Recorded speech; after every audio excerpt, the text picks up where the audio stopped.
Hello guys, this is your friend and we are back with a new fanfic. If you enjoying this fanfic then press the like button and subscribe my channel. Let's start a fanfic. Which what if Naruto was sealed with 9 Kekkei Genkai in wave and became a godlike shinobi with the ultimate harem, Fuu times Hinata times Haku times Tayuya, Part 1. In the dark of night, a loud sound was heard, possibly louder than the screams of the entire Haruno family. It was the snoring of one Uzumaki Naruto. The whiskered blonde was fast asleep, recovering from an earlier scuffle with a most mysterious missing nin, while downstairs things were far from perfect. Shut the dobe up, a Uchiha can't nor will sleep in these conditions.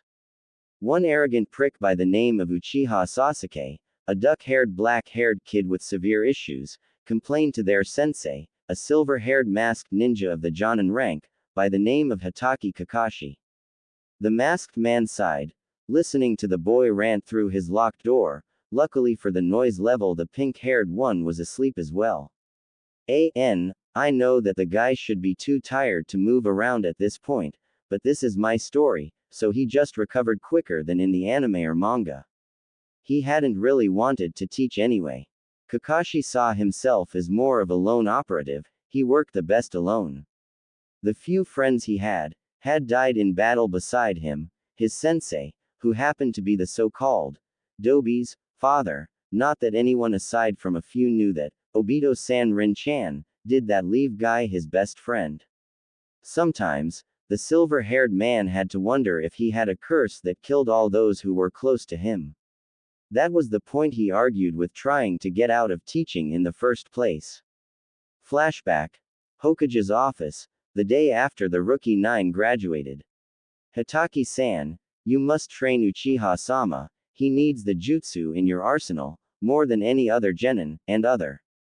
Homura, an old man who for some reason was still considered an active ninja, and his sidekick, a evil granny who looked like the mother of some sort of evil toad virgin and Harry Potter fans may know another of this description, called Dolores Umbridge named Kaharu, actively demanded the masked nin, with fellow future mentors Yuhi Kurenai and Sarutobi Asuma, along with ninja parents Hyuga Hiyashi, Inazuka Sume, Akamichi Shuza, Nara Shikaku and Aburame Shibi.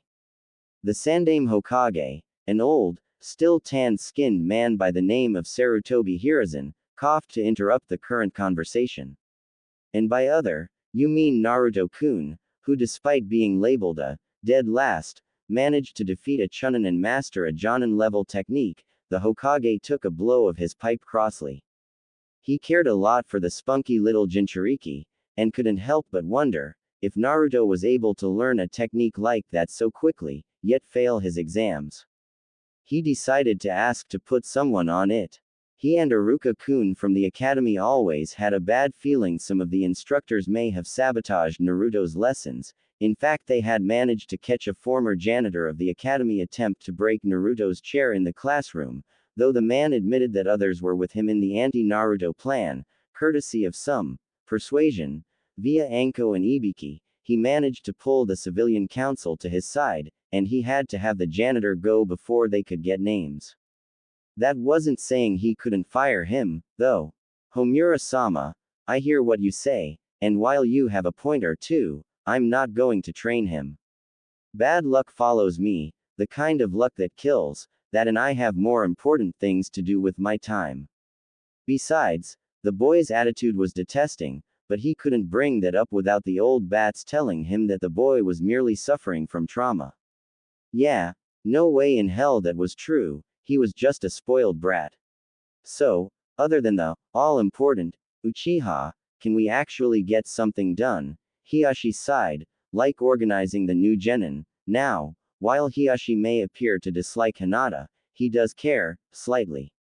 While he was no dad of the year, he did have an interest in who would be on his daughter's team. The team, after all, had to push her to improve and protect her unmarked Byakugan Dujutsu Kekkei Genkai. Hiyashi-san has a point, we already know one team, the new Inoshika Cho team, my team, Asuma grinned while smoking his trademark cigarette.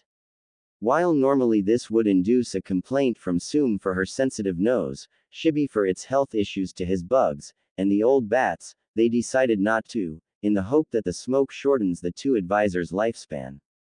That leaves Inuzuka Kiba, Aburame Shino, Hyuga Hinata, Haruno Sakura, Uchiha Sasuke, and Uzumaki Naruto.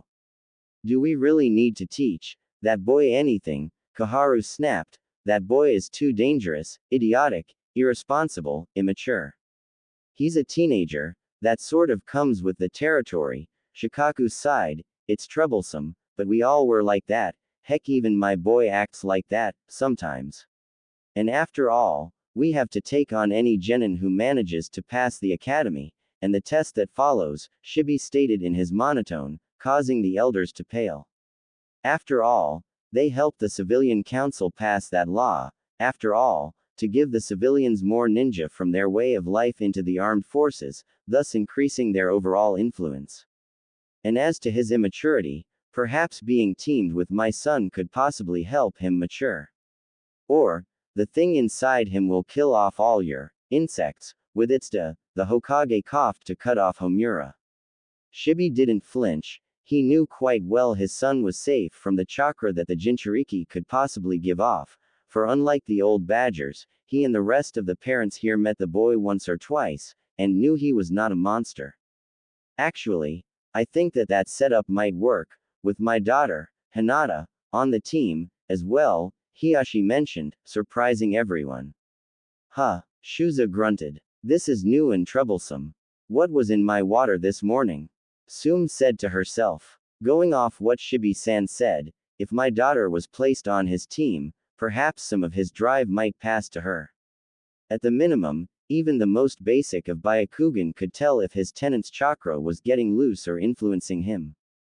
Hiyashi let off a rare grin. The council had a betting pool for who was able to best beat or mess with the idiots on the Elder and Civilian Council each meeting, and it looks like the 3 free hot spring coupons were all his. Actually, we of the Elder Council had talked it over, and we decided that Inuzuka Kiba would provide the same sort of inspiration to your daughter, Hiyashi-san. Koharu smiled evilly. Inside, Hiyashi was cursing. Now he couldn't get those tickets without insulting Sum. Last time he did that, the Hyuga compound smelled like dog piss for a month. No one noticed that Kakashi was smirking. So, then it looks like Kurenai-chan has Inuzuka Kiba, Hyuga Hinata and Aburame Shino, so I guess that means that Haruno Sakura, Uchiha Sasuke and Uzumaki Naruto are on my team, the Jonin smirked. The resulting scream of fury from the elders shook several window frames, and one masked Jonin got himself 3 hot spring coupons and was treated to a night of fine drinking with Sum and the former Ino Shikacho, on their tab of course. End flashback. Kakashi quickly came to a conclusion after that, teaching ed. He was actually expected to be on time and had to deal with whining from all 3 of them. Though seeing Sasuke getting clawed by Tora was a good chuckle. Kakashi quickly decided that Naruto was his favorite among the 3. While Sakura was virtually useless, and Sasuke an arrogant prick who expected Kakashi to teach him all his jutsu and strutted around like royalty, Naruto was willing to learn, and most importantly, he had humility, well more than the others anyway. Naruto didn't have anything handed to him like his teammates, and knew how to respond to failure, by getting back up and improving himself. Kakashi saw that with how his failure with the demon brothers, led to his desire to better himself, which led to his shocking show of skill in fighting Momoichi Zabuza.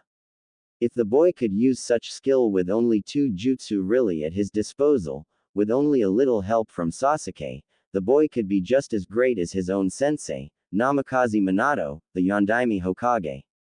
Of course, the boy needed to pick up a few more jutsu first, and improve on his taijutsu, and chakra control, and perhaps see if he could use genjutsu. What did they teach him at the academy, anyway? The boy's taijutsu left too many weak spots, and he could barely spell genjutsu, let only do it. His chakra control was abysmal. Pakun could use a jutsu better than the boy. If the Kyuubi wasn't in him, he'd be in a lot of trouble. As his lack of taijutsu nearly cost them. Flashback. Wave Country. The group, weary from their last battle with the swordsman Zabuza, who was killed by the Kiri hunter nin boy, though Naruto was still adamant though the nin was female, and Tazuna seemed to agree with him about her gender, with their exhausted sensei being carried by the knucklehead and brooder, before Sakura yelped loudly to get the others' attention. Sasuke-kun, Kakashi-sensei, Baka. Standing before them, was a new ninja.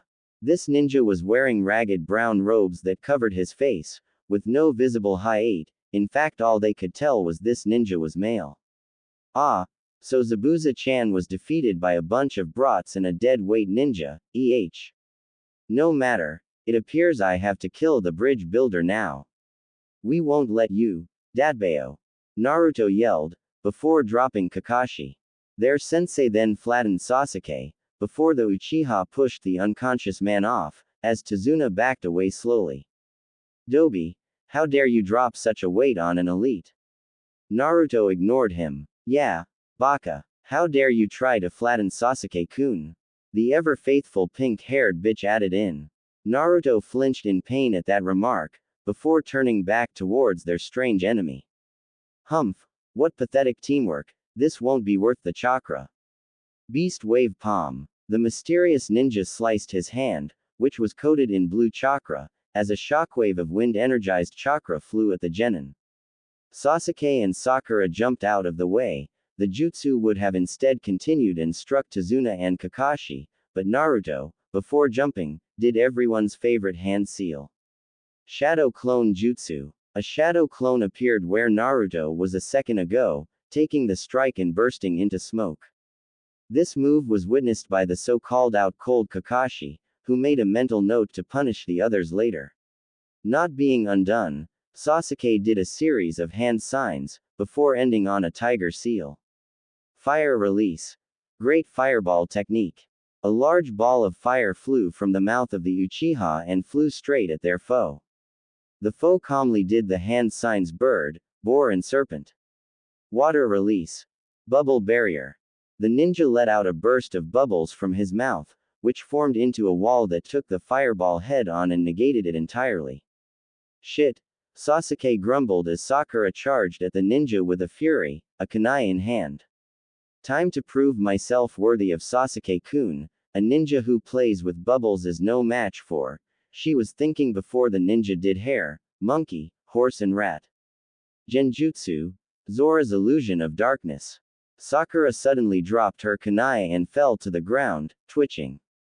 However, no one noticed her nose bleed. Sasuke-kun, oh.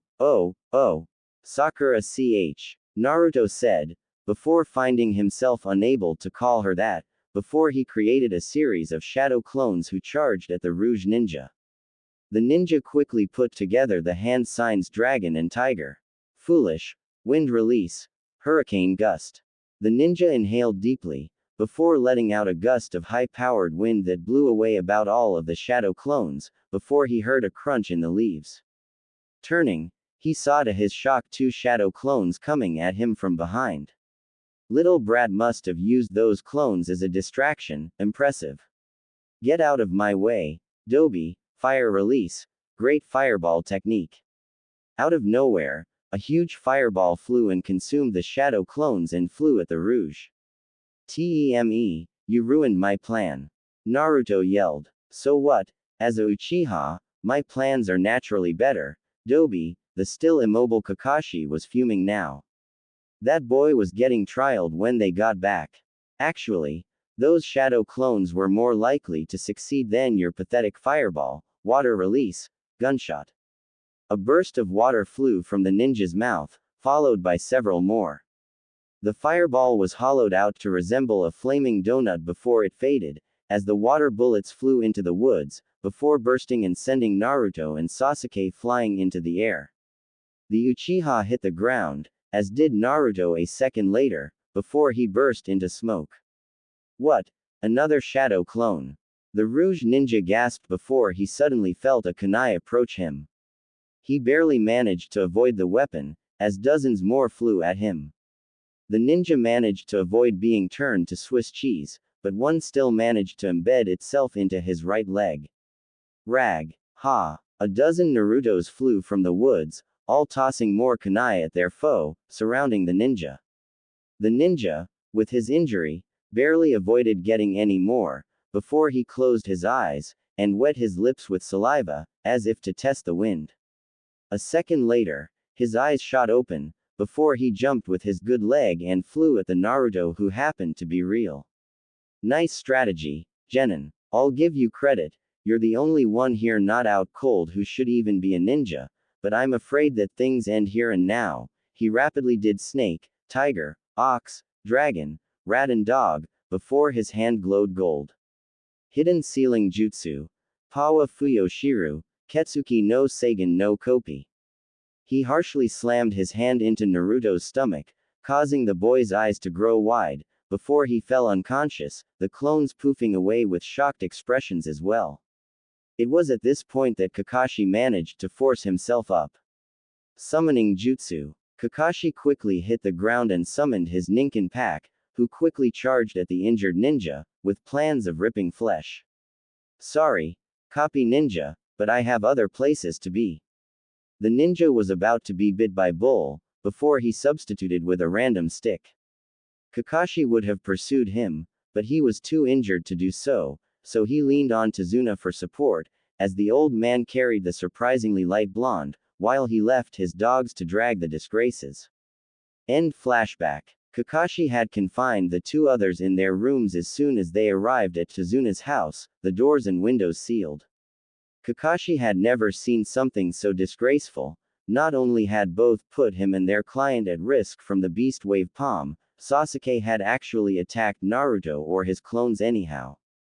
That was so going on the report, and straight to the Hokage so the old bats didn't G in the seal of the Kyuubi. The great Kyuubi, the greatest of the Biju, or tailed beast, was in a bad mood, growling from behind her sealed cage. Of course, being sealed away in some annoying brat, your power being stolen for some two-wit idiot's use, can make you rather cross. But this boy, he was worse than any of the Fox's previous hosts, for a simple reason. The Biju, in the beginning, were genderless monsters. They were neither male, nor female. But based on whom they were sealed into at first, their genders were determined. Shukaku, the Hachibi and the Yonbi became male, for example, while the Nibi and the Nanbi, as well as herself, became female. Yes, the fearsome, nine-tailed fox, the Kyuubi no Kitsune, was female. Shocking, isn't it? Hell, the only reason she would go on rampages, with tidal waves, earthquakes and mariachi music, was because she was having periods. But being stuck in a boy, it was maddening. Totally different thought process, for one thing, and every time he looked at a girl with a blush, the poor critter felt like a lesbian. Add to it that stupid sexy jutsu that the boy had created, and she was almost contemplating destroying the brat once she had a chance. Fading away for a time would almost be worth it. But what puzzled the Kyuubi, other than why the male she was trapped in somehow managed to be dumber than the gobi after devouring a tank of wine and blood, a sight still laughed at in the Biju 1000-year reunion parties, was what that strange ninja used on the boy. It had done massive damage to his genetic structure, which her powers were siphoned off to heal. Damn the Yondiame. Hard to believe the Kitsune found the guy attractive, or was that just for being stuck in Kushina for so long? Though, she still had a picture of the Shodai Hokage somewhere in her cell. Speaking of, for some reason, a strange scent, similar to the Shodai's, was starting to fill her cell, for odd reasons, but she could also detect a much fouler scent, and others she didn't recognize. Of course, then there was the new seal, that was sitting on a large column of marble right in front of her, showing a giant orange N, which under it was a U of a lighter shade, and going through the middle of them both in the background of it was something that looked sort of like her tail. There were kanji on the seal's various parts, multiple different pairs of them. She'd read them, if only foxes could read, or count really, the boy must be rubbing off on her, but she was definitely sure there were less than a dozen of them, for some reason. Were the scents coming from there? Forest in land of wave. Kakashi was grinning to himself. Naruto was back up and running once again. The copy nin still had no idea what sort of jutsu the kid was hit with, but he was up and running again, thanks to his tenant of course. Then, of course, Sasuke, who he had to free for his new brand of training, or torture actually for the two disgraces, had to try to stab the kid with a kunai while he was brushing his teeth after a shower. Luckily it appeared Naruto was used to cold showers and Sasuke didn't have enough steam to succeed in a stealth approach. The idiot was so going to get it when they got back, civilian council and the bats be damned, but this training should be tough enough. For you see, over the breakfast table, Kakashi had brought up a point: the hunter nin's method of killing Zabuza was off, which led to a scary possibility the maniac was still alive. So, thus the training, or for Sasuke and his pet pink Pomeranian, torture. Okay, today's training is tree climbing. Humph, what are we, monkeys? An Uchiha doesn't climb trees like some common primate, Sasuke smirked, somehow ignoring the threats from Kakashi. Yeah, that was the Baka's job, Sasuke-kun is way too cool for it. Sakura chirped in. Naruto looked sadly down on the ground. Kakashi had to restrain himself from setting the girl on fire, too much paperwork. Actually, you will be climbing. Kakashi smirked, as he jumped onto the tree and commenced to scale up its trunk, backwards, with only his feet, without your hands. Cool. Naruto smiled. Quite, and because of your teammates' actions, Naruto, they have to do it on their own, without any assistance. Summoning Jutsu. The smirking Kakashi summoned his pack of Ninken dogs. Every time they fall to the ground, or stay on the ground, my pals will give them a reason to get back up. The dogs almost appeared to be grinning. Hey, I am an Uchiha, how dare you train Adobe instead of me? Because you put your injured sensei and more importantly, your client, in danger from the Rouge Ninja's attack, while Naruto used his own clone to block the attack. You also attacked his clones with a fireball jutsu. Now boys, I think those two need some motivation. Kakashi snapped his fingers, as the dogs barked loudly. Sakura decided to try and stand up for the two of them.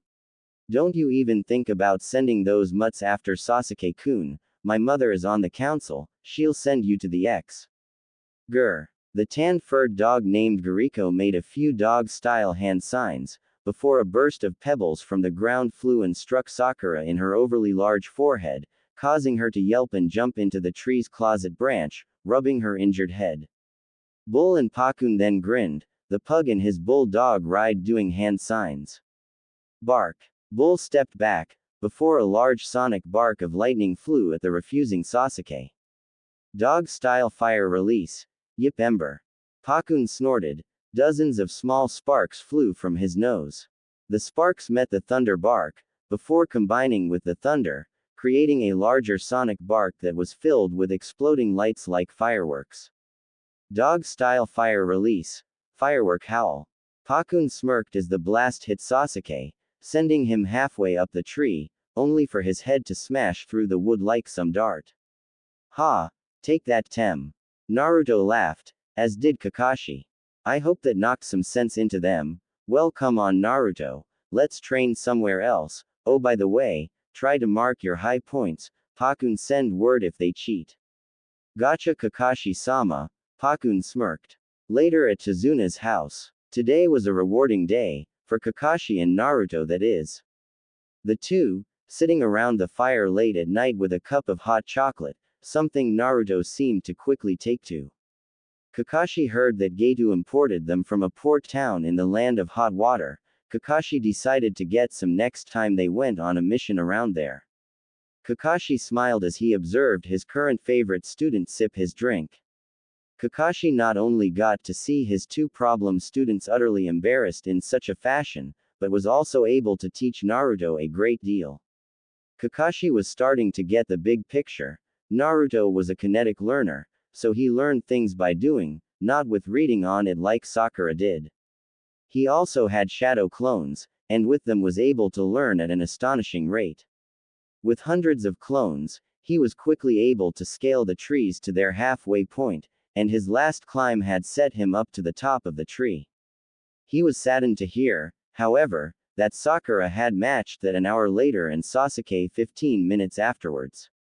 Though he was happy to see that they elected to skip dinner, apparently they were covered in burn marks, bruises, bite marks and smelled like dog piss. Naruto-san, Kakashi spoke up, politely respecting his star pupil. While back in Konoha, Homura, Kaharu and Mrs. Haruno appeared to be sweating in their sleep, like they were having some sort of nightmare. His student looked up from his drink at his masked sensei. Yeah, Kakashi-sensei. Kakashi looked serious. You're going to have to be careful with your jutsu for now on, Kakashi commented. How come, Kakashi-sensei? Naruto was alarmed. Did he have to stop with his shadow clones? As you know, I fear that Zabuza is still alive, and that most likely, the hunter Nin is with him. If that is true, and if Sasuke continues his trend of arrogance, it is likely that he will fight more than he can chew, and enter a life and death situation. I'm all for him getting beaten into a corner like that, maybe give him some humility, but if he does, his Sharingan could activate. Wait, you mean the whole copy jutsu thing? Naruto said, starting to get it. Are you saying he might steal my patented sexy jutsu? Kakashi groaned. You had that thing patented? Naruto smiled. Yeah, apparently Oji-san thought it would be useful for seduction missions, whatever those are. Naruto shrugged. Kakashi was now sighing. Worse than that, your shadow clone jutsu. I'm going to have to watch it too, but if he gets his Sharingan up and running, he could start trying to gain jutsu that way, but the fact is, he'll go overboard with it, just to surpass you, lose all his chakra, and die, and you will be blamed for it by the council. Kakashi finished. Naruto smirked. So, all I have to do is try to keep the Tem from overdoing it, and my shadow clones are free range. Until I can apply the Sharingan proofing seal to you, yes. In the scroll of sealing was a seal made by the ancient Senju that made one's jutsu safe from the theft of the Sharingan. With the competition between the two genin, that jutsu could be their savior. What about you? You have 1,000 jutsu he could steal? Naruto asked concerned. I can't seal it onto myself. It will wreck my Sharingan though unlike you, I can be subtle in my jutsu. Hey, I can avoid half the village's Chunin force for over 2 hours, I call that subtle, Datbeo. And your sexy jutsu. I guess you have a point there. Several days later. After several days of guarding the bridge builder, one emotional clash between Naruto and the builder's grandson, more dog bites and a lot of remedial taijutsu, Naruto's taijutsu had rapidly improved, to a point he could hold out against Kakashi in it, for 5 minutes anyway, with the Ika in hand. Even the others were improving, though Kakashi had them spar alone, with several dogs watching them. Anyway, Naruto was taking a break from shadow clone training, while Kakashi took watch over at the bridge. However, as he relaxed, he failed to notice a black-haired youth in a pink kimono approach him from the woods, with a basket filled with herbs. He's one of the ones guarding the bridge builder, the person thought. Perhaps I should take him out now. 1 foot to the neck ought to do it. It was at that point that said boy jumped up in surprise, with a kunai in hand. Who's there? I'm a ninja, and I'm armed. Oh, hey there. Naruto rubbed the back of his head nervously. The stranger got a look at him. The orange-wearing weirdo stuck out like a thumb, pretty much anywhere. Strange garb for a stealthy ninja, though then again Zabuza, the stranger's savior, carried a giant butcher knife around. Hello, the stranger smiled. The boy, Naruto blushed. Oh, hey there. The name's Naruto, of Konohagakure. My name's Haku, I live around here, and I'm looking for herbs, the person smiled. Herbs? What do you need a bunch of weeds for? The person smiled. I have an important person, he's in need of healing, and so I decided to look for some. The strange person named Haku, who Naruto sort of couldn't tell the gender of, continued to forage in the grassy clearing for seemingly random herbs. An important person? Naruto asked. Haku continued to forage. Of course, don't you have any? Naruto smiled. Of course, there are Iruka-sensei, Oji-san, Tsuki-sama, Ayame-chan, and Kakashi-sensei, Naruto stood up. Haku couldn't help but smiled. You seem to care about a lot of people. That's good, for you see, they say you can only be your strongest if you're protecting someone precious to you. There is a saying around here, Haku smiled, before getting up and leaving. Naruto looked up into the clouds. Yeah, and that's why I want to be Hokage.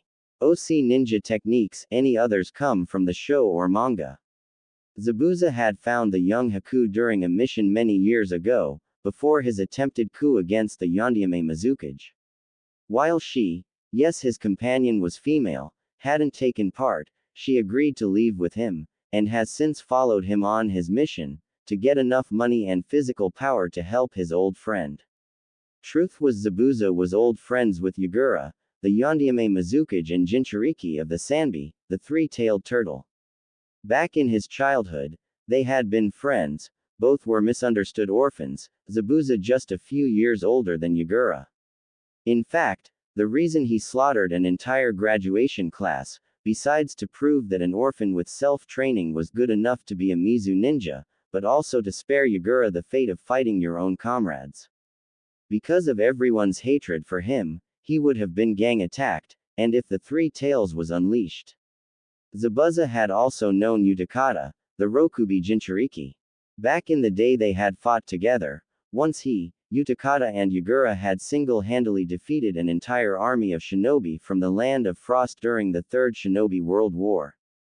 However, with Zabuza's help, Yagura was able to figure out how to control the Sanbi, because of a forgotten Kekai Genkai his clan had, a dujutsu that caused Yagura's distinct purple eyes, which enabled him to control the Three Tails.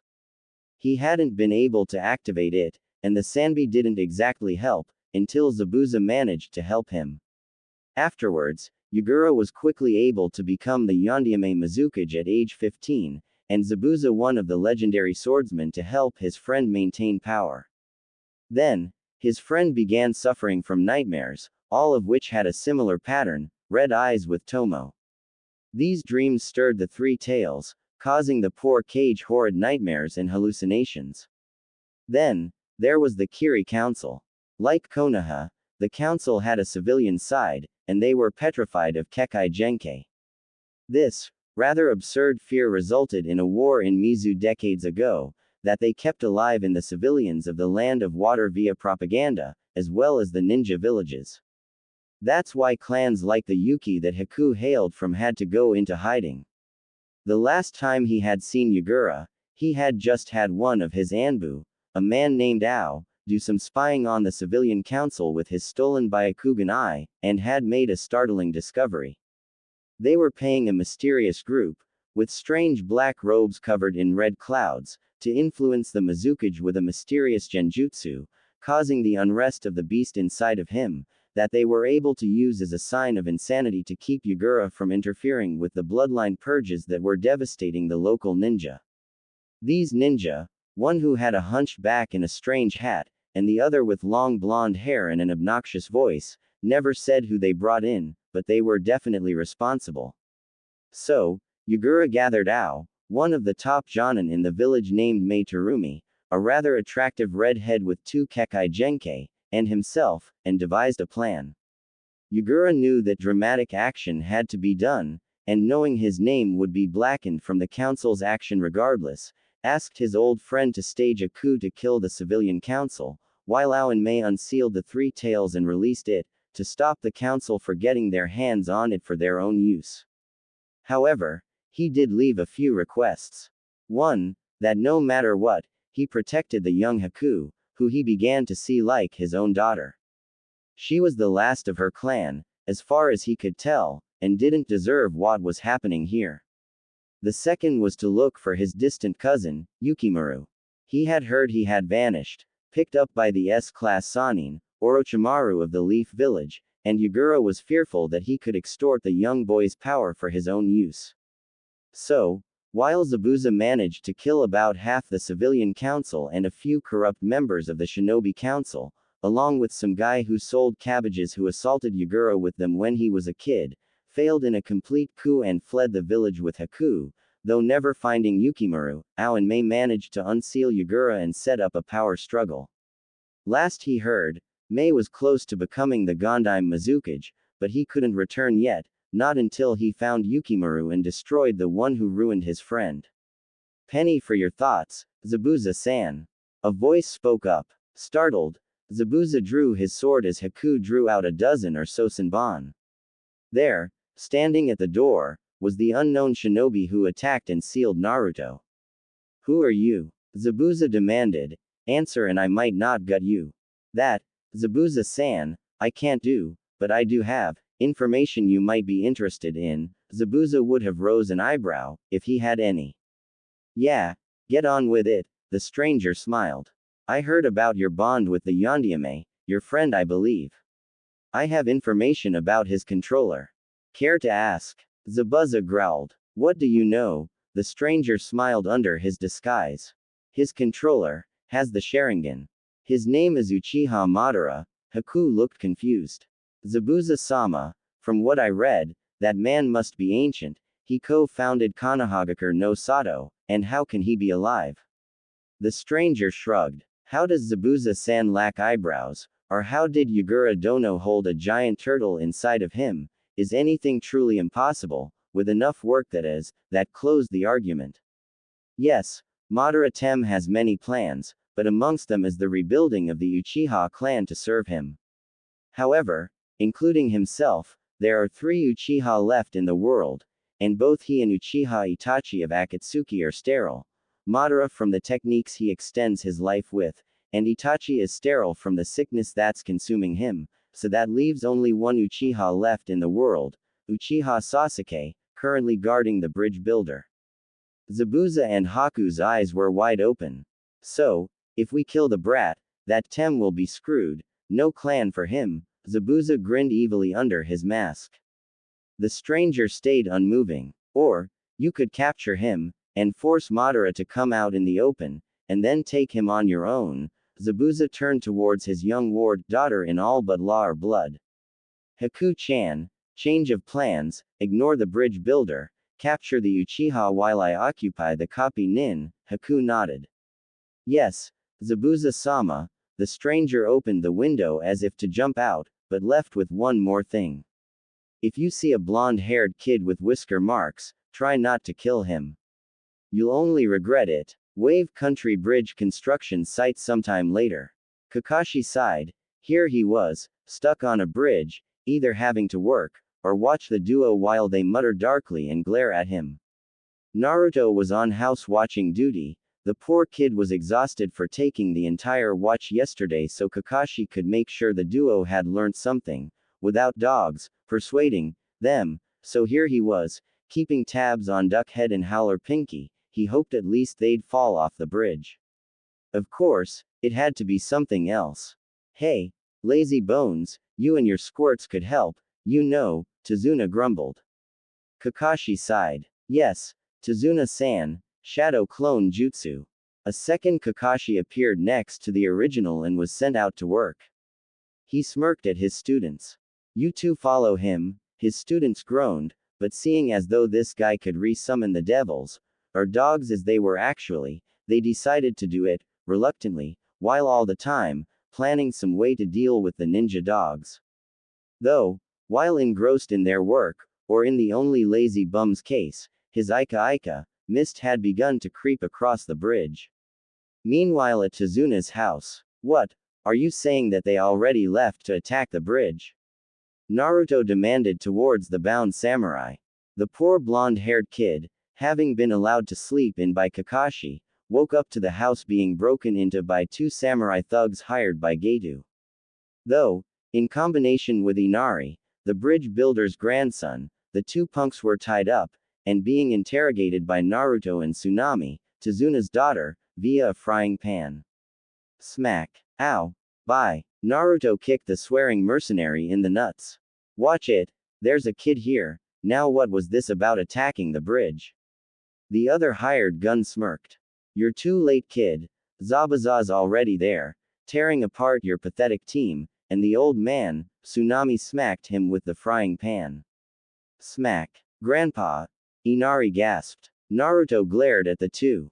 He can kill my teammates, world would be better without them, but Kakashi-sensei beat Zabuza once, he can do it again. He won't allow Tazuna-sama to die. Tsunami-san, Inari-kun, you can hold these guys, right? Inari grinned evilly as he nodded. Naruto smirked. He was starting to like the kid. Meanwhile, back on the bridge. Give it up, Zabuza, Kakashi grunted, as he held back the great swordsman using a kunai. Sakura, with her own kunai in hand, was guarding Tazuna while shivering. Meanwhile, Sasuke had been trapped by the false hunter nin in some sort of ice mirror. The false hunter ninja was amazing, being able to use one-handed hand signs, and add to it the rare ice release Kekai Genkei, and this ninja was one skilled piece of work. If they were loyal to the village, that's the type of ninja who could have become Mizukage. You won't get the bridge builder. Disturbingly, Zabuza was laughing.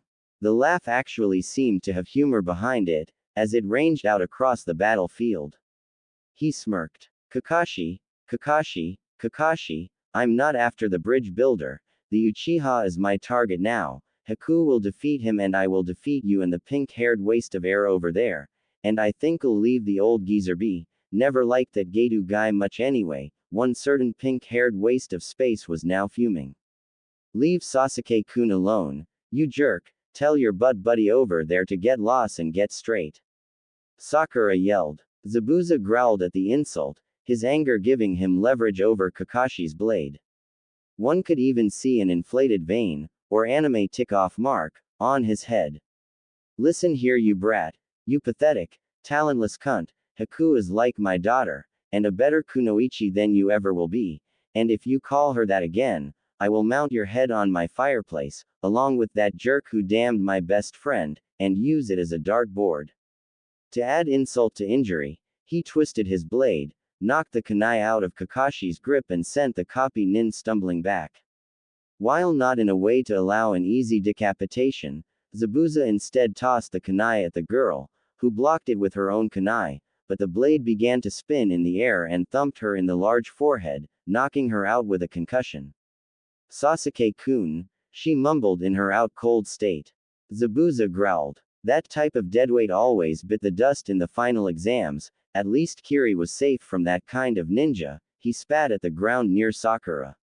Zabuza-san, Kakashi said with odd politeness. Perhaps the thought of losing them caused the copy nin to respect the demon of the mist a bit more. As much as I would like to be free of the two imps, I would also like to keep the council for executing me for the death.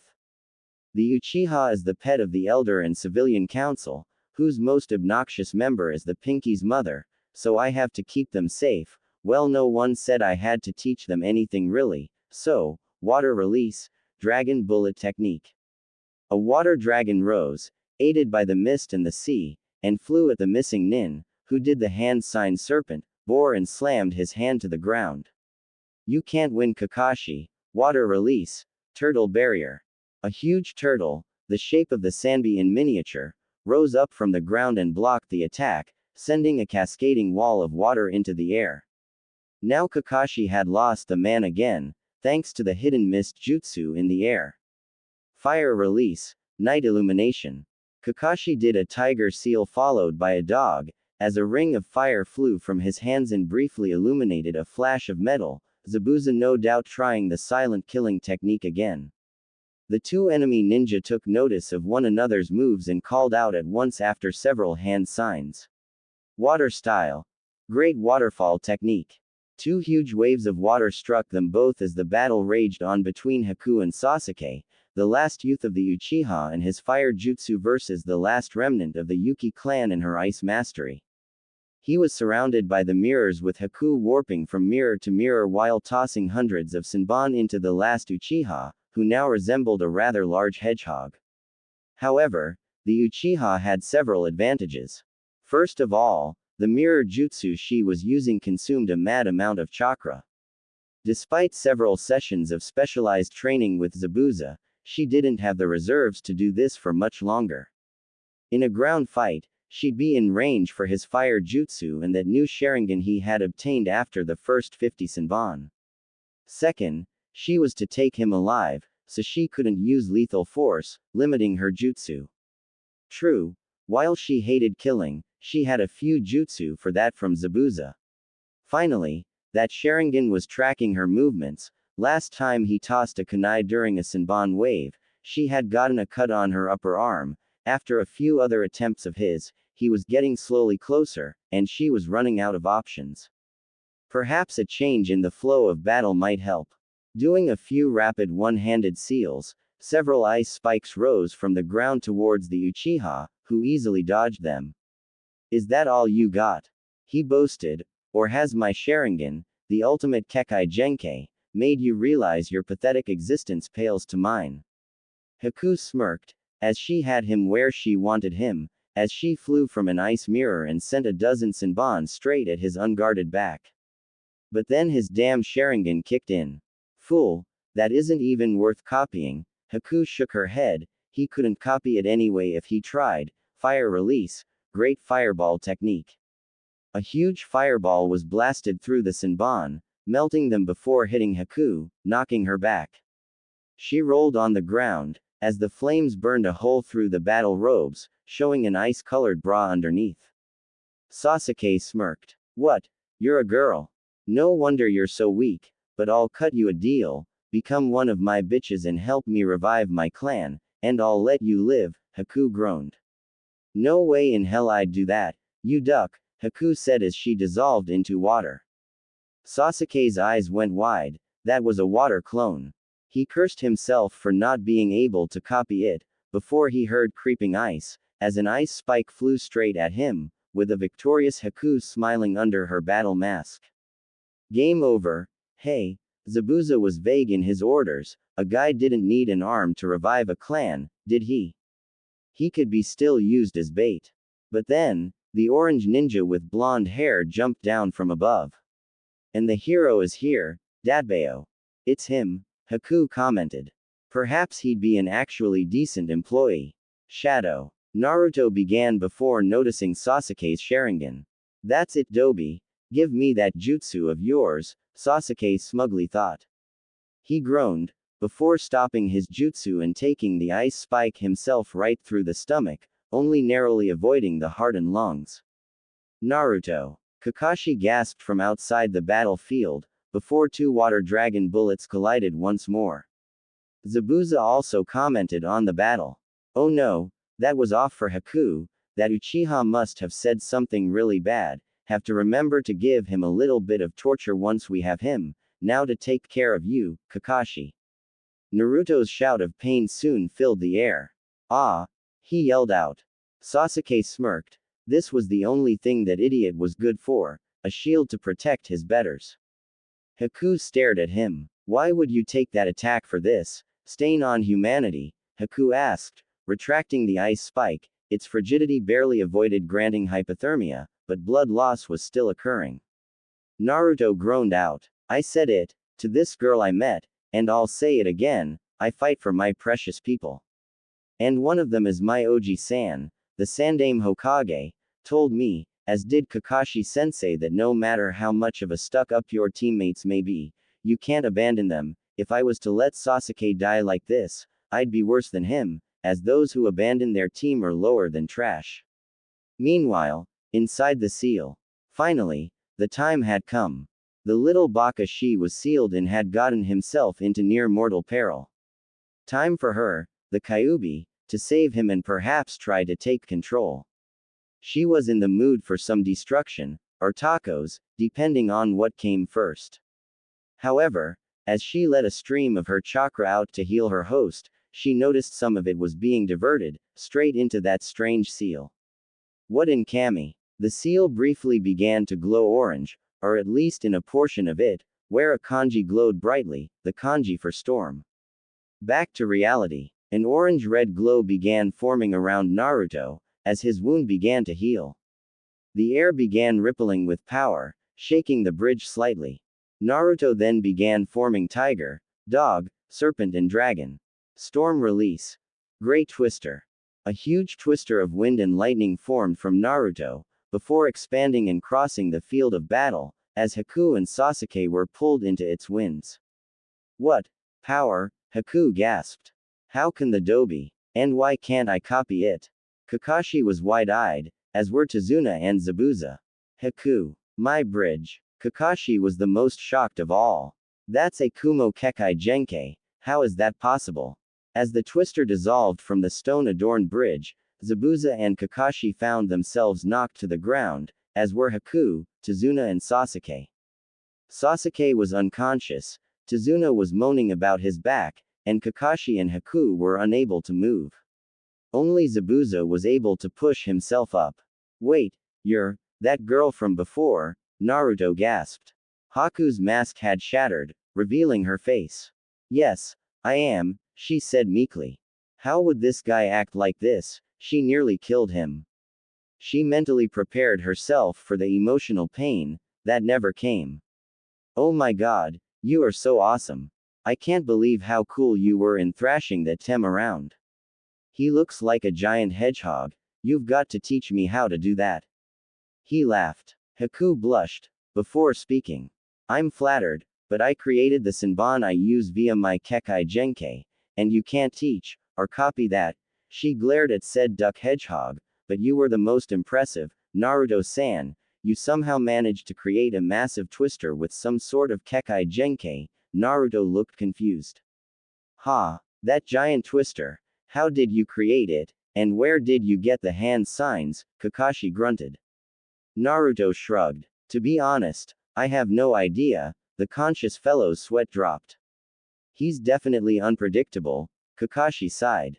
This was definitely going to be a lot of paperwork back in Konoha. Please tell me that there isn't a hole in my bridge, Tazuna groaned. Naruto took a look at the twister site. The only thing noticeable was a lot of melted water, some Tem blood, a scorch mark, and small pothole. No, just a minor pothole, Tazuna cursed. Guess it could have been worse, but you better put some of those clones of yours on the job. My workers are unconscious, thanks to no brows over here. Don't make me kill you. And your teammate is out cold for now, so I'm afraid, bridge builder, that pothole is the least of your trouble now, a voice said. Turning around, Naruto and Zabuza spotted a short man in a brown business suit, with an army of 200 assorted thugs and the occasional Yahoo. Getu, Zabuza growled. The short man, the island's fiend, Getu, grinned like a Cheshire cat. Ah, Zabuza-san, so you've decided to ignore my orders for the bridge builder.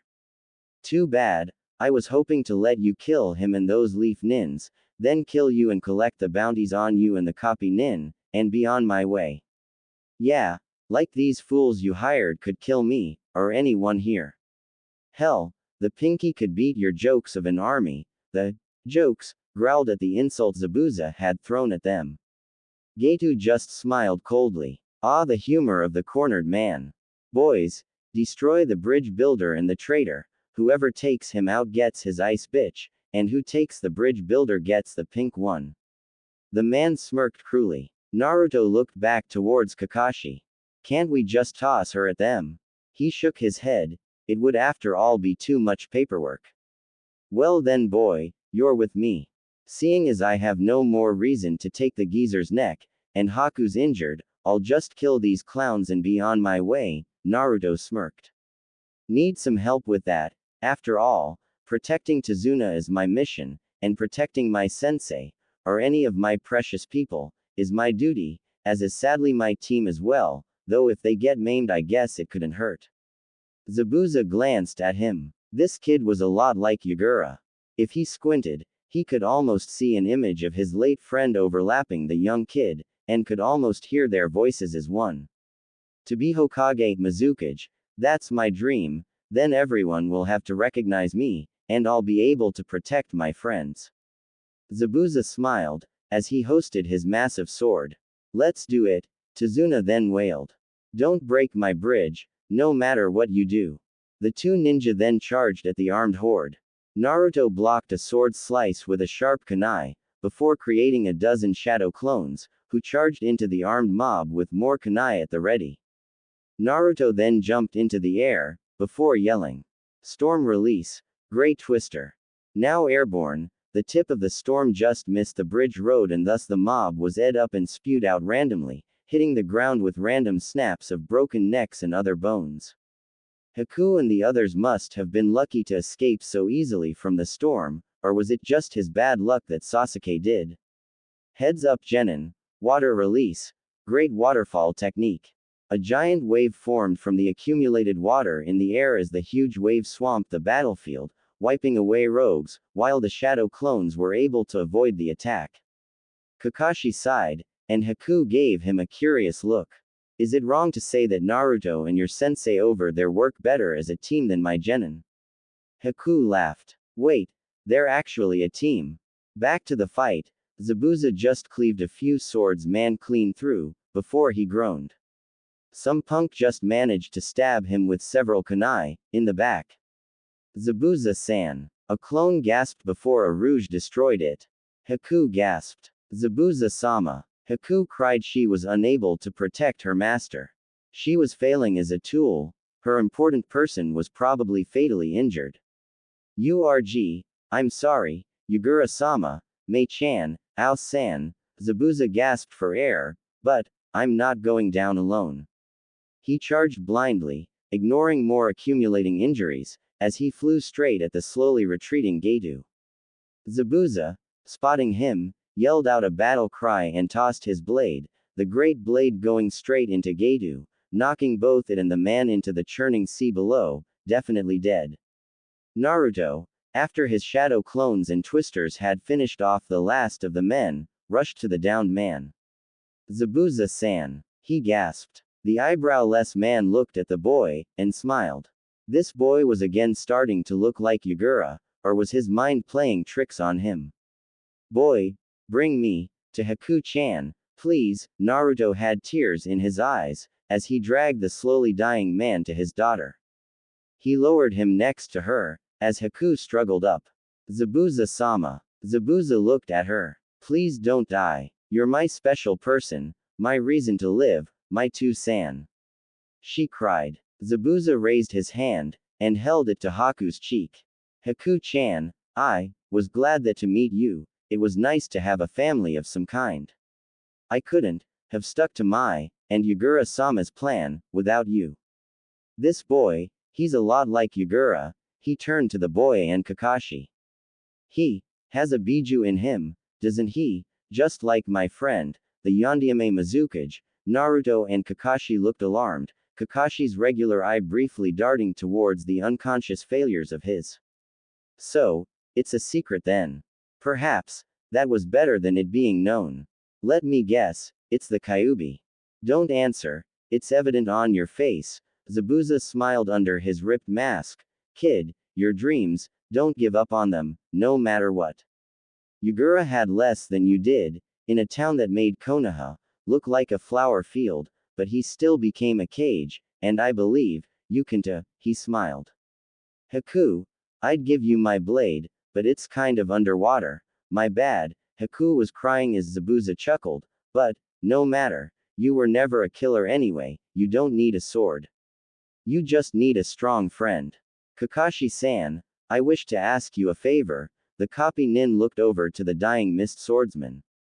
Take Haku with you, to Konoha. Take her, under your wing, with this pathetic team of yours. Haku, like you stayed with me, I ask that you stay with whatever your name was. Naruto sniffled with tears. Uzumaki. Uzumaki Naruto. Yes, stay with Naruto-san, help him, become Hokage, but boy, beware, of your teammate, his clan has the power, to control containers, one did so to Yugura, and he'll do it, to you. Zabuza collapsed, as Haku let out a flood of tears. Zabuza-sama. Later in the Hokage's office, Konoha no Sato. With the death of Getu, by the hands of the late missing nin, Momoichi Zabuza, things are looking up in the wave country now. The civilians ransacked his mansion, and now have all the money he stole from them, as well as interest. Trade is booming, no doubt, and thanks to the new, great Naruto bridge. Kakashi was giving his report to the Sandaime, with Naruto and Haku, now with a new leaf Hyatt, behind him. Wait, they named the bridge after me. Naruto said exited, Before noticing Haku, it should have been the Great Zabuza Bridge, Kakashi smiled. Naruto, it was you who finished the bridge via shadow clones. While a certain duck head was stuck at the house. As it was, they named the wave entrance to the bridge the Zabuza Gate, and the fire entrance the Kaisa Gate. Naruto noticed Haku's smile sadly at this. Naruto-kun, Kakashi-san, well done, the Hokage smiled as he blew from his pipe. You both went above and beyond the mission, which was evolved from a C rank to an A rank. I've already sent a bonus, along with your original pay straight to both of your accounts. Naruto's account was guarded by one of the Hokage's oldest friends in the bank, one who knew about Naruto's father.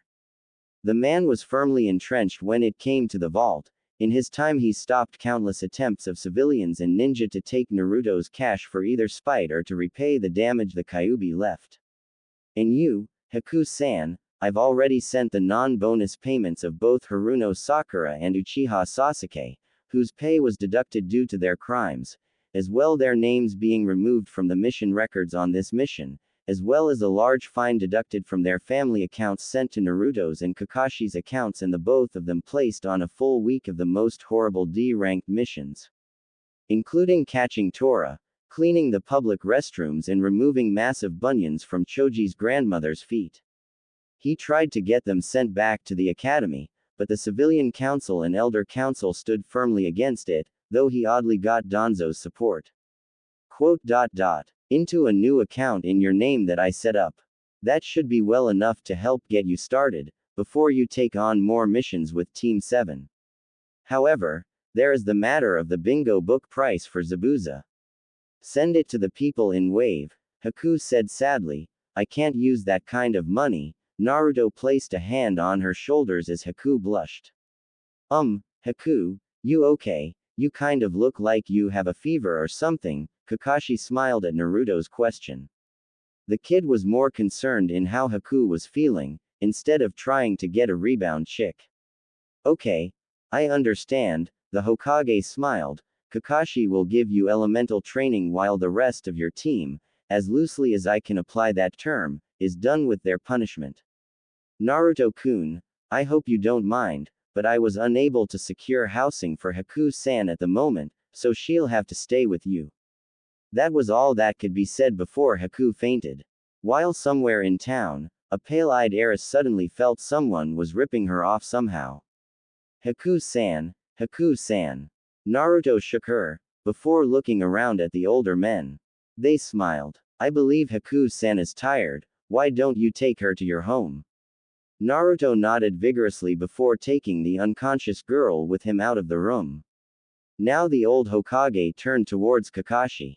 Kakashi, I also read in your written report about Naruto's sudden ability to use the Kumo Kekai Genkai, storm release, and the mysterious attacker, and I believe I may have an idea of what the attack was.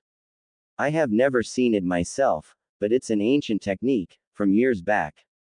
It's a seal that transfers Kekai Genkai. As you may or may not know, Kekai Genkai originated as genetic mutations or as an advanced chakra skill, found in 1 out of 1,000 shinobi. However, these were not something that could be passed on, much like Tenzo is not able to pass on his wood release Orochimaru grafted onto him, or you and your Sharingan.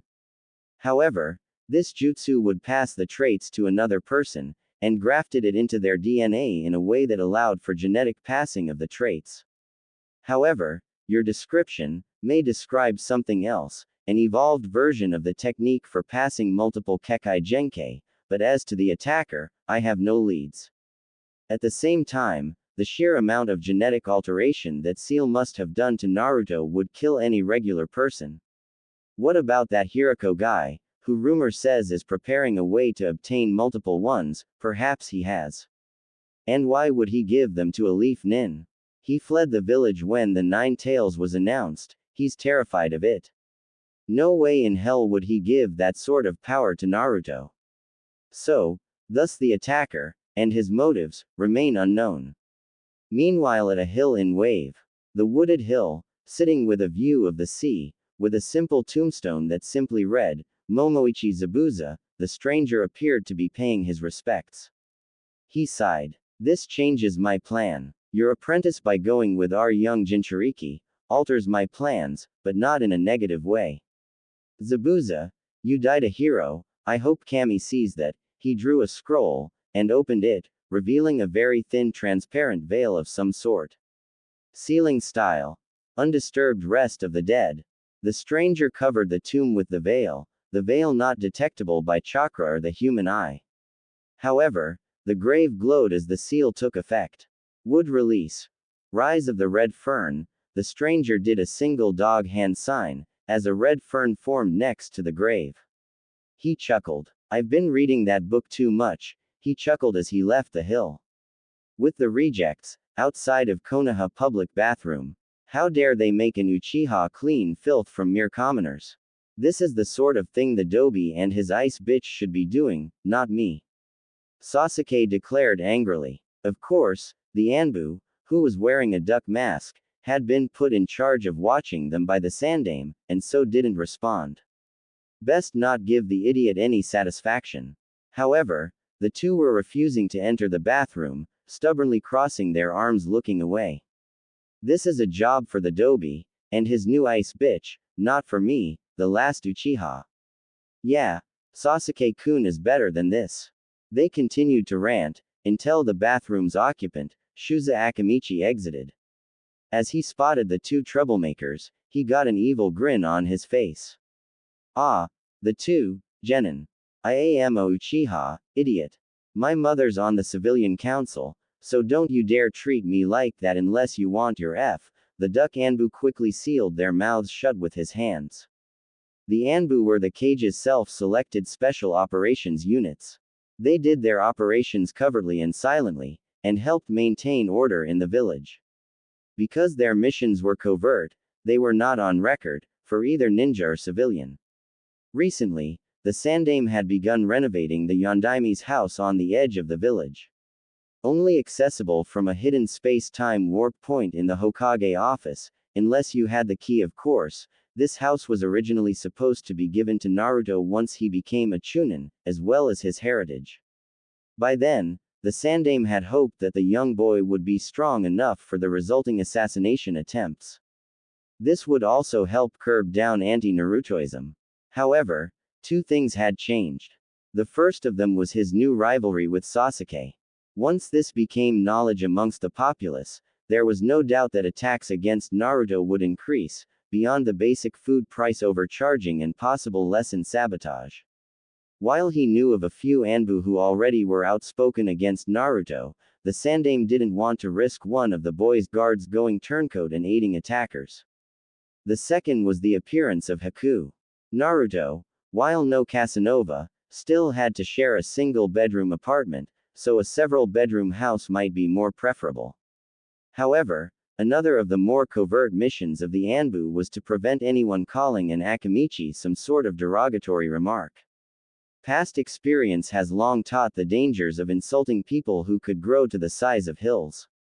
Yes, Akamichi-sama. The large man grinned. Getting those two trapped on this duty may have earned Danzo the hop spring tickets, but this would be worth a paid night of dining for him, his wife and their son, on their friends' tabs of course.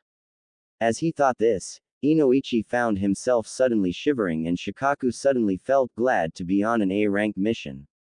Yes, it is quite convenient, for you see, I just got done sampling a delicious meal at Gasuniorashi, a new eatery on the west side of town, with a fine fiber and bean casserole, and well, green mist suddenly began creeping from under the bathroom door. The two idiots then began to try and squirm away from their duty/doom. Quickly, the Anbu shoved them into the bathroom, sealed the door and held the door back as the children began to desperately pound away. Some of the escaped green gas then approached a nearby tree, and the poor plant exploded into bark and dead leaves. Shuza chuckled and hummed merrily as he imagined the buffet awaiting him, as Duck whistled for backup. A snail-masked Anbu jumped down from a nearby building to his call. Duck, what's the problem? I need you to hold these poor genin in here for a while. I have just received word of a food item at a new eatery that may be a danger towards humanity. Let me out of here, this isn't even fit for Adobe. Sasuke yelled from inside the bathroom, and now the pink-haired fangirl just collapsed. Meanwhile, with the so-called Dobi, Kakashi, Haku and Naruto found themselves at a lake on the outskirts of the Hidden Leaf Village, preparing for a lesson while the others were out of the way. Okay team, today we are going to practice some water release techniques, Kakashi smiled. Naruto raised his hand. Yes, Naruto. Wait, Kakashi-sensei, since when did I get water release? Kakashi smiled. It came with your storm release, Naruto. Kekai Genkai such as storm and ice release come from the genetic combination of two or more elements. For example, storm is a mixture of lightning and water release, while ice is a mixture of wind and water release. Now, I'm focusing on water release, because that is a release we know both of you can use, Haku and Naruto nodded. Zabuza-sama already taught me how to create a water clone, Kakashi-sensei, Haku brought up. Kakashi smiled. True, but because Naruto's shadow clones already fill that niche, I believe that we should try to get something else in, before they get back. Naruto suddenly looked like he recalled something, started fiddling with hand signs slowly. Perhaps we should start with the water prison. I think that Naruto could pull that off nicely with his shadow clones, or perhaps we should. Naruto ended on a bird hand sign. Hope this works. Water release. Great waterfall technique.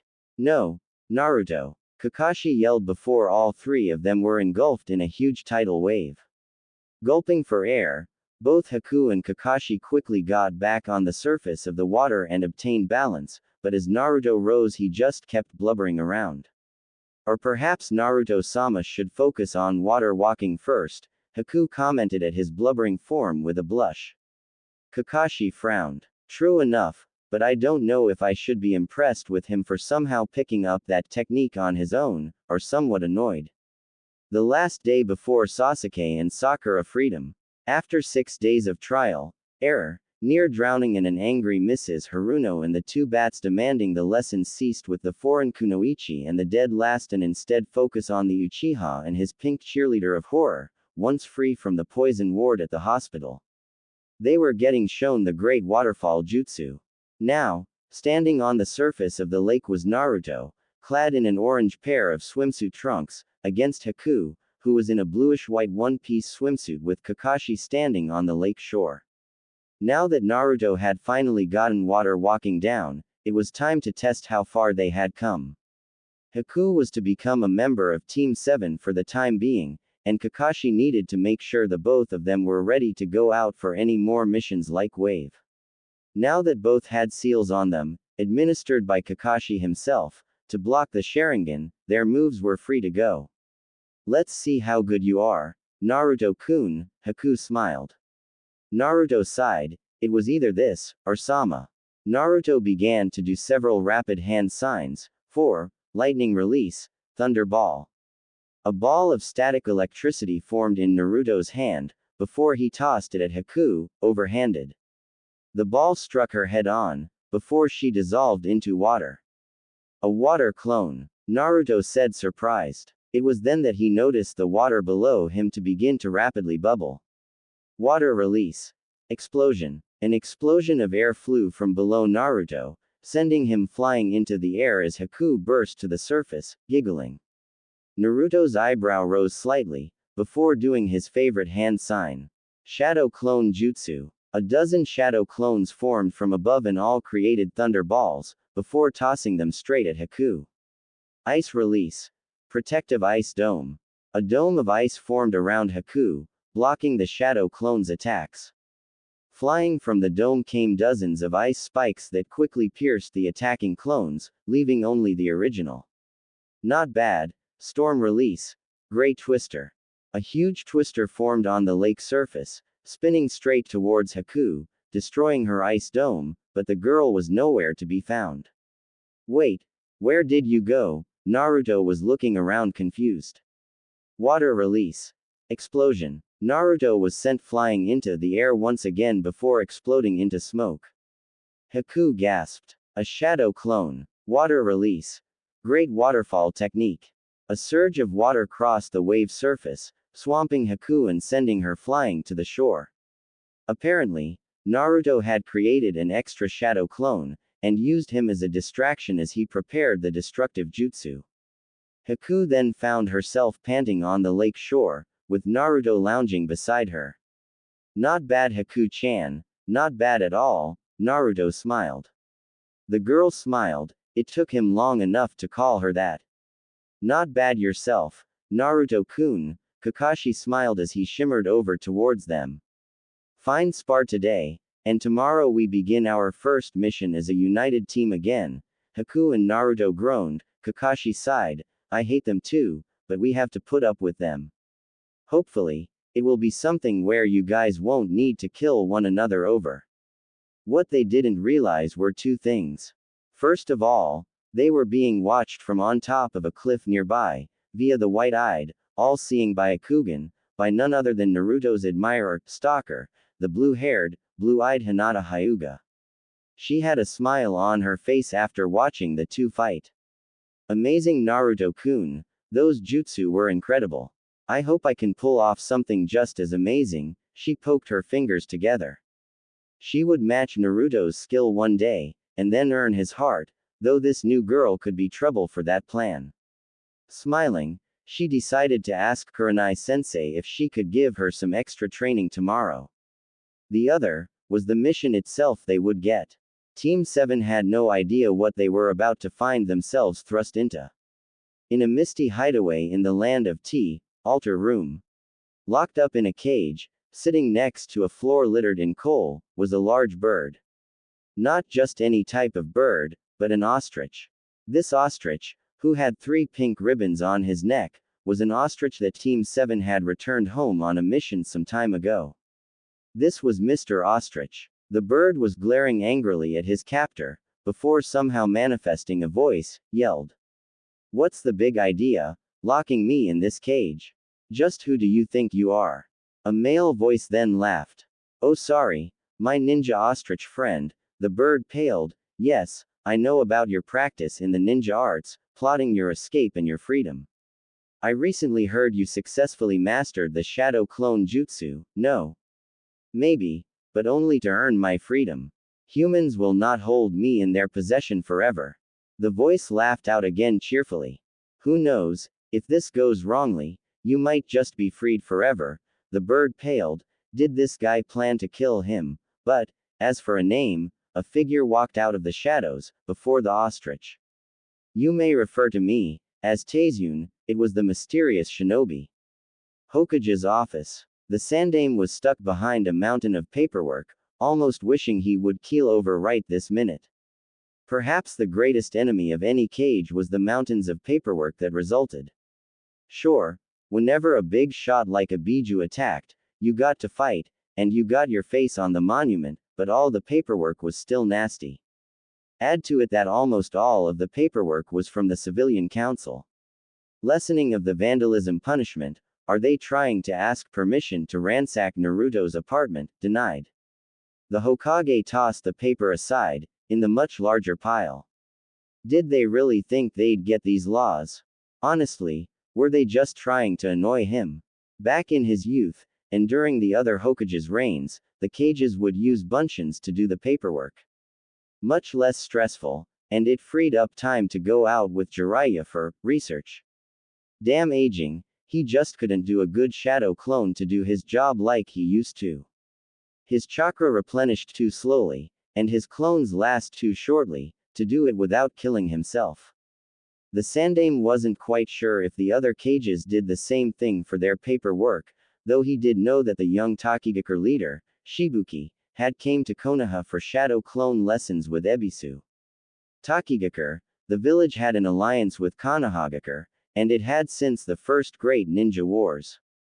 In fact, that village was one of the reasons behind his law concerning Naruto. He had been old friends with Shibuki's father, and he heard about how they treated their Jinchuriki, a young orphaned girl named Fuu. Apparently, Shibuki was her only friend, and her cousin as it appeared. The Sandaime hoped that his law would at least make things simple enough for Naruto, and seeing as he wasn't mugged in the streets, perhaps it worked. Or was it just his loyal Anbu, Chunin and Jonin, like Kakashi, Guy, Anko, Shikaku, Iruka and Tenzo? Of course, this wasn't Kumo, which the Sandaime saw as the best place for Jinchuriki. Suna's Jinchuriki was hated and driven insane. Though the child was only Naruto's age, the Iwa Jinchuriki both left the village, with one of them loathing humanity. Kiri's Yondaime was tortured by some odd genjutsu while the Six Tails had become a missing nin, who the cage had tried to track down at one point hoping he could teach Naruto about his powers, and the acid burns his Anbu received showed the guy wasn't interested. But Kumo, because a one Jinchuriki called Killer Bee's heroic actions, valued the two of them greatly. They even had a Jinchuriki festival once a year. Though perhaps it was because B was the son of their Sandaime, and the brother of the Yondaime Raikage, the two even had their own houses. Though, such debates were just for thought. He then reluctantly returned to his paperwork. Removal of teacher Iruka Yumino, for blatant favoritism towards Naruto Uzumaki. Honestly, are they just trying to punish those close to Naruto? He then signed something below it. Revised, removal of teachers and political figures that showed blatant antagonism towards Naruto for only his special problem, before sending it back via Anbu. He wondered how they would react. Speaking of Iruka, their investigation had turned up some evidence for them. Iruka had evaluated Naruto's old textbooks, and found that several key pages were missing, such as ones on the clone jutsu, genjutsu, chakra control and hand signs. They also appeared removed by a low-level water jutsu scalpel, something taught by medical nin, which Naruto certainly was not, nor any academy student before him, but the principal of the academy was trained as a medical nin. This man was currently held in interrogation, with Anko who had found a new torture involving rope, a sharp-clawed obese feline, and that recently banned dish from the new eatery, that fiber bean casserole. Sarutobi didn't want to think about it. But hopefully, Naruto would receive the justice he deserved for all of his harsh treatment, perhaps by the time he returned from his C-rank mission with Team 7 to find a stolen ostrich, of all things, out in Tea Country. But just as he finished denying a request for the right for civilians to bear guns in Konoha and the use of them to protect their properties, probably some other harebrained scheme to harm Naruto, a loud scream was let out from a nearby room. Hiruzen, how dare you threaten just teachers and the entire civilian and elder council? That boy is addling your mind. Kaharu yelled at him. He chuckled. This was actually kind of fun.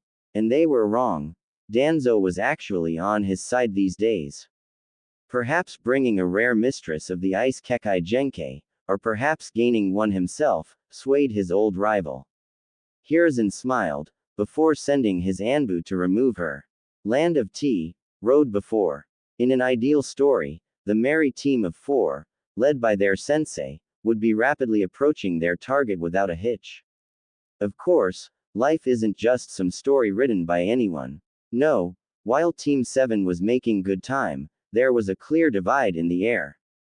On one side there was Sasuke and Sakura. Sasuke was glaring at his teammates Haku, Naruto and their sensei, Sharingan ablaze. Sakura stood behind him, being useless as always. Alright Dobi, do a shadow clone. Sasuke ordered. Naruto smiled evilly, with Haku behind him, but unlike Sakura she wouldn't be useless if this got ugly. Kakashi sighed, this wouldn't end well. And why should I, Tem? The Tem glared, but his Pomeranian barked. Because he ordered you to, Baka. Sasuke, learn the thing yourself, and not with those pathetic eyes of yours. Naruto smiled as he walked swiftly up to Kakashi with Haku behind him. Kakashi actually seemed surprised. You know, it's nice to see you're able to just walk away like that, Naruto. Perhaps you're maturing, Naruto smiled. Gash, thanks Kakashi, though being more mature than the Tem might just be like saying you're faster than a rock. Behind him, 2 pairs of eyes bored into him. But before they could try to stab them in the back. Greetings, Team 7. So, nice of you to show. The team rapidly turned around in shock. Right behind them was the mysterious Nuke Nin. You. Give me your power like you did the Dobi, Sasuke demanded. The figure raised an eyebrow, unseen behind his darkened face. And why should I do that, Uchiha-san? Kakashi was slightly more upfront. No mind games, whoever you are, I never got your name. You may call me, Taizune. Taizune, what game is it you're playing anyway? Attacking Leaf Nin, pretending to be on Geitu's side. Wait, you, Haku said surprised. All heads turned to her. Haku-chan, you know this guy? Naruto asked confused. She nodded. Yes, this man talked to Zabuza-sama and me before we went to the bridge, something about Zabuza-sama's past. Haku seemed to be glaring at Sasuke as she said this. Taizune, was what you said true? I must know. Taizune stood unwavering. It is true. Yugura was ruined by one of his kind. He glared at Sasuke, but that's not why I'm here. You can just call that confirmation of a tidbit. You kidnapped an ostrich, dare I ask why? Kakashi questioned. Taizune laughed. Now, I could explain my complicated plan, but your genin just don't have the attention span. Let me just give you a brief rundown. It's all about an experiment, to obtain the power I need, to avenge, well actually why am I talking when I should be blasting? Beast Wave Palm. A wave palm of air was sent flying at the group, with a large explosion ensuing. Shadow Clone Jutsu. The explosion, the smoke it gave off gained a new tint from the obvious use of a shadow clone shield.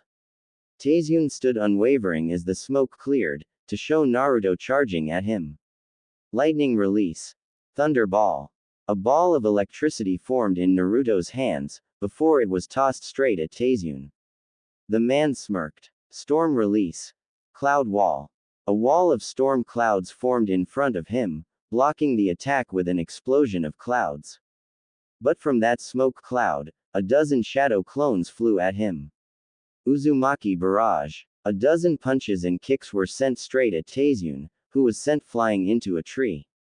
However, he quickly got back up, and smiled. Your taijutsu improved, Well then, prepare for some fun. He dissolved into water. Kakashi then got poked in the shoulder, as two clones of Taizune appeared next to him. Storm Release. Blade of Katrina. Two blades of thickened clouds formed in the hands of the clones, who sliced them at the copy Nin. A water clone, and why can't I copy it? Sasuke grumbled, as a shadow appeared behind him. It was Taizune. Quickly twisting, Sasuke blocked a fist from Taizune, before he smirked, before dissolving again into water, with another behind him. Wind Release. Hurricane Gust. Both Sakura and Sasuke were blown into a tree. However, he then felt his feet chill. Ice Release. Ice Manicles. Ice manacles had formed at Taizune's feet. Haku smirked. Ice Release. Ice Spike. Spikes of ice flew and pierced Taizune's chest, before he became a wooden log. It was a substitution. What? Not again. Naruto groaned. This guy was slippery. Kakashi, who had just taken out the water clones with a swiping Chidori, turned towards Haku and Naruto. Fighting this guy isn't going to be easy. You two need to find that oversized pigeon he has here, so we can get the hell out of here. Naruto was shocked. But you'll be overwhelmed by this guy. Beast Wave Palm. A wave palm flew and struck near them, destroying the last few shadow clones near them. Haku nodded. Naruto-kun, we can't wait. Kakashi-sensei is right. We need to complete our mission. Naruto sighed, before the two of them jumped into the trees. Taizune watched them leave. URG, there goes my fun. Fire Release. Great Fireball Technique. A huge fireball went flying straight at Taizune, who gazed at it with half his closest eye, before doing a few hand signs. Fire Release. Flame Bullet. A larger fireball flew from Taizune's mouth and struck the fireball head-on. It extinguished them both. Taizune then commented, "Wow, you actually have a rather impressive fireball, or it was a fluke." Sasuke was angry now and thus charged straight at him. With taijutsu, Taizune blocked his fists, before tripping Sasuke with his leg, sending the boy to the ground. Storm Release. Blade of Katrina. A blade of clouds formed and was lowered straight at Sasuke, before from out of nowhere, a great fireball flew into him and sent him flying. Kakashi had saved the last Uchiha, again too much paperwork if he died. However, Taizune dissolved into water again. Shit, this guy can't be human with all this chakra, Sasuke grumbled, failing to acknowledge his sensei saving his life. Taizune, now in the apple tree above him, quickly did a jutsu. Wind release. Drill air bullet. A burst of air like his other bullets flew straight at the Jonin an out cold lump of a pinky. Kakashi quickly did another great fireball that struck the drill air bullet and destroyed it. Kakashi was cursing inside though, with that boy's Sharingan, he couldn't use most of his arsenal. However, Taizune seemed to ignore the Sharingan for some reason. A reason Sasuke demanded answers for. Why can't I copy your jutsu? Taizune chuckled. It's simple really. I know how to cancel the Sharingan's effect on me. It's really quite simple. How dare you? The Sharingan is the ultimate Kekkei Genkai. Ninja art. Apple Shuriken. The apples on the tree Taizune was hiding in flew at Sasuke, before splitting into pieces and impacting into his forehead rapidly, knocking him unconscious. I believe a not wise man once said, flutter like a butterfly, sting like a bee, no. This is buzzing like a bee, striking like a butterfly. Kakashi saw it now. Taizune had massive chakra stores, and used massive jutsu to wear his opponent out before taking them out with lower-leveled ones, like the apple shurikens. And it was working. Sasuke was panting, and he was running on maybe 25%. This guy could make some mean water clones. He sighed, before taking a gamble. Focusing lightning formed in and around his hand, with bird calls shortly behind. It was the Chidori. He was too exhausted for his lightning cutter, so this would have to do. Taizune, prepare to meet your end. Kakashi began charging straight at the enigmatic ninja, with his Chidori ablaze. Taizune smiled under his darkened face. Ah, this looks like fun, if you really want to. Storm release, dual blade strike, Katrina and Andrew. Two blades of storm chakra formed into Taizune's hands, before he jumped straight down at Kakashi. But as the two S-class shinobi were about to clash, they failed to notice one thing. Sasuke was watching Kakashi, with Sharingan ablaze. The two attacking ninja, the copy nin Kakashi Hatake, and the mysterious enigma Taizune, crossed paths, before the both of them found themselves standing on opposite ends of one another, their jutsu dissipated. Kakashi and Taizune kept silent for a second, before Kakashi yelled out. Quote exclamation mark quote. A gash mark was on his side, rapidly bleeding blood. Holding onto his side, Kakashi dropped to one knee, the ground next to him quickly reddening. Taizune smirked from under his hood. So, it appears that this game is. He dropped down to one knee as well, as spare electric chakra was coursing across him from the Chidori. It appeared that they both were unable to go on. But as it was, the arrogant duck-haired boy, Sasuke, forced himself up. Not bad, Kakashi. Nice job weakening this fool, now to take him out, with my new jutsu, Chidori. The electric chakra formed onto his arm, with 1,000 birds chirping all at once. Sakura, who was now back up, gleamed with admiration. Amazing. Sasuke-kun rocks. Kakashi was cursing inside. The fool now had an assassination jutsu. He was going to regret this, and he was starting to despise anyone born with a Sharingan, except Obito. Perhaps just because he didn't activate it until minutes before he died and didn't steal that fucking jutsu of his. Taizune was wide-eyed under his cloak. Of course, the fool had to slip up, and the Uchiha now had a deadly jutsu. This was just going to complicate his plans. Chidori. Sasuke charged at Taizune, before Sasuke twitched, as a second later the Chidori flicked away. Sasuke then collapsed. Taizune breathed in relief, the fool was out of chakra now. Kakashi was mildly worried about the paperwork this would require, and Sakura was fuming. Though it was then that he caught the faint sound of breathing as Sasuke forced his head up with the Sharingan flickering. Sasuke-kun, you'll pay. Sakura drew a kunai and lunged at Taizune, who did a quick few hand signs. Wood release. Poison ivy sap wall. A wall of sappy plants, to be more specific poison ivy, rose from the ground, and caught the annoying pink bug. She yelped. Get me off. Get me off. Get me off. A rock near them shattered from the intense volume. Taizune chuckled, and Kakashi was shocked. How did this guy get wood release, and does that mean Naruto does as well? Taizune forced himself back up, having a brief spasm due to the Chidori, before reactivating his storm blade, and approached the prone form of Sasuke. Now, you have to die, and then I hope those two don't damage the fortress. It's a rental. But before he could kill the child, a water jutsu flew straight at him, which he barely dodged due to his injury. The ground was now covered in sticky fluid. Water release. Syrup capture field. It was a team of Konoha shinobi, Kotsu, Azumo and Hayate Gecko, along with a fourth medical ninja he never got the name of before. Kakashi cursed to himself. He was too injured to speak, but now two Chunin and a Tobextu Jonin were about to potentially give the Uchiha more jutsu. Kakashi wouldn't feel worse if Guy beat him in a hairdo contest. You've asked for it. Wind release. Drilling air bullet.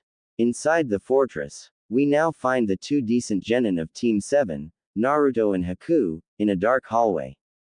The two were looking around as if expecting problems, and they were. Strange. No traps, Naruto mumbled absently, before Haku sighed. Naruto had to be so cute, and dense. Can't one be without the other? Please, don't jinx it, Haku sighed behind him, before she felt her foot sink. Of course, she had to set a trap, as the floor suddenly rose up dramatically, straight towards the ceiling. Haku! Naruto yelled. Quickly, Haku jumped off the quickly rising floor, seconds before it pounded into the ceiling. However, she fell straight onto Naruto. He yelped in surprise as Haku suddenly was crushing him. Worse yet, he was getting a face full of Haku's S. Well, at least they were only B cups, he wouldn't suffocate. Haku looked down at him in surprise. Naruto-kun, sorry, I didn't mean to. She mumbled with a blush. She got off him, as he scrambled back and blocked his face. Don't hurt me. Haku sighed. She wasn't surprised. The only females he really knew before her to any extent were Ayame and Sakura. While Ayame probably never gave him any reasons to cower like that, Sakura. Naruto, you know I'm not mad, it was an accident. Mentally she added that she would like to do it again, perhaps farther, but maybe after he was a year or two older, and they were Chunin. Oh, sorry, he chuckled as he slowly unshielded himself. With a blush, he tried to end the awkward moment. Well, you have nicer S than Sakura does, Haku chuckled. Naruto, Tora probably has better S than Pinky does. And the cat was male. With that, the two continued on their way to find Mr. Ostrich. Back to the fight. Storm release. Dual blade strike Katrina and Andrew. Dance of the Crescent Moon. With a cough, the two sword-based attacks collided, as Taizune was sent rolling back. The coughing special Jonin landed next to his panting Chunin teammates. Panting, Taizune was running low on chakra. What even someone like him would be a little tired after fighting an A-rank Jonin. 3 good genin. Sadly, arrogance didn't take Sasuke's skill away, one of which was a Jinchuriki, 1 useless one, 2 Chunin and a special Jonin, with a major injury, unscathed. Not bad, guys, this was entertaining. I'm afraid, however, that I must depart now. He used the body flicker technique, wishing he had swift release. The two Chunin turned towards Kakashi. Who was that guy? Their medic nin healed Kakashi so he could speak, and with a cough deeper than Hayate's. I mean, that guy used storm, and even wood release, that shouldn't be possible. His name is Taizune. I have no idea who he is, or what he's doing. I can't help but wonder though. He dropped to the ground in exhaustion, despite the medical nin's chakra. Is he working with Orochimaru? That did make sense. Orochimaru was the one to graft would release into Tenzo, so it wasn't a far stretch. But his concern now was Sasuke, and whatever jutsu he got from the battle. Back inside the rented fortress altar room. Well, this is creepy, Naruto commented, with a pale Haku nodding in agreement. The castle room they had entered was the basic idea of an evil scientist's lab. There was even a welcome mat saying, "Lab Sweet Lab," that they were standing on, and a creepy face on the wall grinning like the Cheshire Cat. Oddly, it resembled Naruto's nightcap. Okay, this guy's either an insane scientist, or he has a sense of humor, Haku commented softly. Naruto then noticed the cage with Mr. Ostrich inside it. "Oh, it's you," a voice said. Naruto jumped in fright. Where did the voice come from? It was then the voice spoke up again. It was Mr. Ostrich. "So, the humans have come for me, how quaint. Now, let me out of this cage." Haku gazed at Naruto in a confused manner. They never said he could talk. He shrugged. Well, he never did talk before. Haku, who had been gazing around the room, suddenly stopped dead in her tracks. "Naruto, those are summoning contracts." Half a dozen brown scrolls littered a nearby table. Naruto edged his head in confusion. "Summoning scrolls?" Haku nodded, as they walked over towards them, and opened them. Each of the scrolls had a different animal on them, a penguin, a raccoon, a beetle, a cat, an ox and a squid. A fresh-looking one was next to them, this one with a fresh-looking ostrich on it. Each had several, rather faded names on them, except for the ostrich. Zabuza spent years trying to find one I had an affinity with no luck. The one he did find, the roaches, it wasn't pleasant. You see, by signing the contract with your blood, you can summon the animal whose contract you have a contract with from a different plane of existence, or something, where animals can hold human levels of intelligence. Naruto then recalled Kakashi's Ninken. Like Kakashi's dogs? Haku nodded. Exactly. Though, this new one, there shouldn't be an ostrich summoning contract. So, is Taizune making new ones? Haku frowned. Perhaps, but to what purpose I don't know. It's very difficult to have more than one summon-able species, the animals are picky that way. It was then that Taizune appeared in a shimmer. Haku drew a handful of Senbon as Naruto reached for a shuriken. Relax, I'm only a delayed clone, I have no battle abilities.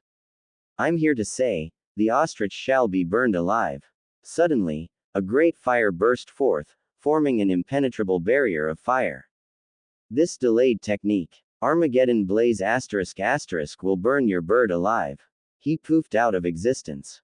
Water release. Water ball. A ball of water, like lightning ball, formed in Naruto's hands and he sent the ball of liquid straight into the fire, succeeding in nothing. He looked around in desperation. Save me, I will not be served like a chicken. Mr. Ostrich cried out as flames slowly approached his cage. Naruto gained a serious gleam into his eyes as he turned towards Haku. Haku, what are the hand signs for a summoning jutsu? He demanded as he grabbed the new contract. Let's see, boar, dog, monkey, bird and ram, but why are you? Naruto bit his thumb, and quickly wrote his name down on the ostrich contract, barely legible, before doing the hand signs in a rapid and somewhat sloppy fashion. Summoning jutsu. Mr. Ostrich. A burst of smoke ensured and as it cleared, Haku found Naruto sitting on the now safe ostrich, as if to ride the giant bird. Hey, what just happened? Mr. Ostrich said in confusion. Naruto chuckled. Datbeo. I am Naruto Uzumaki, future Hokage, and first ostrich summoner. Haku chuckled. Naruto-kun, never say that in public. Ostriches didn't exactly strike fear into anyone, though then again, Hanzo was feared for his salamander. Though at least since this ostrich didn't live in its own realm, perhaps that meant he could still sign a regular contract. Well, Haku-chan, and my ostrich minion, he was rapidly tossed off by said minion, who glared at him. Do not call me that, Ninjin. Naruto was rapidly attacked by the beak of said ostrich until he managed to escape. Ouch. Okay, ostrich-sama, now let's get you out of here, but wait, we should probably take these other contracts. But Naruto-kun, remember what I said about. I know Haku-chan, but we might as well keep them away from Taizune. Whatever he's planning, the contracts should be safe with Oji-san. Though the challenge would be to keep them away from the Tem and the Pomeranian, Haku agreed. After all, Sasuke might not want the ostrich contract, but the thought of him summoning giant squid or tigers was alarming. But luckily, she noticed a sealing scroll lying around, and quickly managed to seal the scrolls inside it. Naruto was amazed. Haku-chan, can you teach me how to do that? Haku smiled. It was then that Mr. Ostrich interrupted. Hey you two, if you'd stop preparing to mate. Naruto and Haku blushed in a combination of indignation and embarrassment. Can you get me out of here? And by the way, Naruto, be free to summon me anytime you want. It is always good to get away from the farm. Back in Konoha, with Sasuke, Sakura and Kakashi in the hospital for a few days, Sasuke and Kakashi for injuries and chakra exhaustion, and Sakura for severe allergic reactions. That left Haku and Naruto to